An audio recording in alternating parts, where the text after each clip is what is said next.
El disco intervertebral es una estructura algo compleja, situada entre dos cuerpos vertebrales.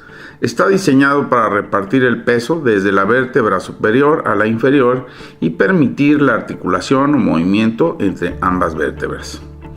El disco intervertebral tiene dos componentes diferentes. El centro, llamado núcleo pulposo, es como una pelota o esfera de material muy elástico. Más del 90% de su composición es agua. Para que permanezca entre los dos cuerpos vertebrales, este material está contenido en un estuche compacto denominado anillo fibroso, que es como un cilindro hueco que se adhiere a los cuerpos vertebrales y que aloja en su centro el núcleo pulposo. Dicho cilindro tiene unas paredes formadas por capas concéntricas constituidas por fibras que van en direcciones opuestas a las capas adyacentes. Las raíces medulares salen del canal vertebral a través del agujero de conjunción. Esta estructura está formada en su parte más anterior por la parte posterior y lateral del anillo fibroso, en su parte posterior por las articulaciones interapofisiarias y en su parte superior e inferior por las partes más anteriores del arco vertebral de la vértebra superior e inferior, respectivamente. El concepto de hernia discal se denomina hernia discal a la salida del material del núcleo pulposo a través del anillo fibroso roto. Se trata de una de las enfermedades más frecuentes hoy en día, probablemente por los nuevos hábitos de la civilización moderna, que es más sedentaria. La pérdida de componente muscular debilita la estructura compleja de la columna vertebral. A esto se añade la actitud mantenida en nuestro puesto de trabajo habitual, de la posición sentada e inclinados ligeramente hacia adelante, que hace recaer aún mayor carga sobre el disco que si estuviéramos en la posición erecta. Para colmo, de forma extemporánea e irregular, sometemos a un esfuerzo inhabitual a la columna, ya sea con ejercicios o deportes no bien controlados, esfuerzos en el trabajo o en la casa. Esto va ocasionando fisuras o roturas de las diferentes capas del anillo fibroso. Son los episodios de lumbalgia aguda que remiten espontáneamente con cierto reposo y tratamiento médico adecuado. Estas roturas se hacen con mucho mayor frecuencia hacia atrás y hacia uno de los lados por ser la zona más débil del anillo fibroso. Pero cuando se rompe la última capa, la masa de núcleo pulposo se sale de su sitio, encontrando en su camino una de las raíces nerviosas que es aplastada o comprimida contra las paredes óseas que forman el agujero de conjunción.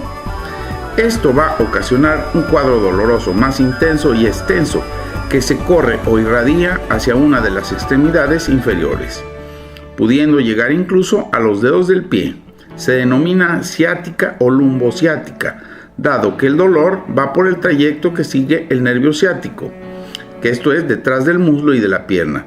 Esto se debe a que las raíces que con mayor frecuencia son comprimidas son la quinta lumbar o la primera. Es muy característico que el episodio de lumbociática se produzca tras una secuencia de movimientos consistente en flexionar el tronco o coger un peso y levantarlo. Al flexionar el tronco, el material del núcleo pulposo es impulsado hacia atrás y hacia afuera a través de las capas ya rotas del anillo fibroso. Cuando la persona coge el peso y se yergue, el material es comprimido con gran fuerza y expelido hacia afuera. El dolor que se produce es violentísimo, le impide a la persona enderezarse e incluso le hace caer al suelo. La salida del material discal es tan violenta que incluso rompe el ligamento vertebral común posterior y quedan fragmentos libres en el canal vertebral.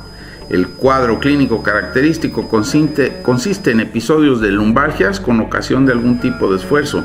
En cada nuevo episodio, el dolor de la lumbalgia tarda más días en ceder y se repiten los episodios con intervalos de tiempos más cortos.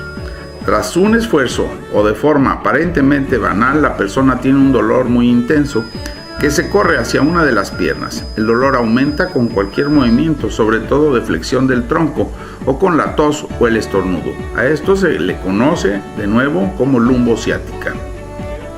La discolisis con ozono y la epidurolisis con ozono, más la inyección de factores de crecimiento, son una técnica ambulatoria mínimamente invasiva que bajo guía fluoroscópica, sedación y anestesia local evita o disminuye ostensiblemente las complicaciones de la cirugía con excelentes resultados. En los últimos años, cada vez más aparecen estudios aleatorizados, controlados y de muestra grande con una evidencia científica adecuada en revistas de alto factor de impacto. Para mayor información, no dude en contactarnos o escribirnos info@ozonomontoya1.com.mx. Centro Integral de Ozonoterapia Médica.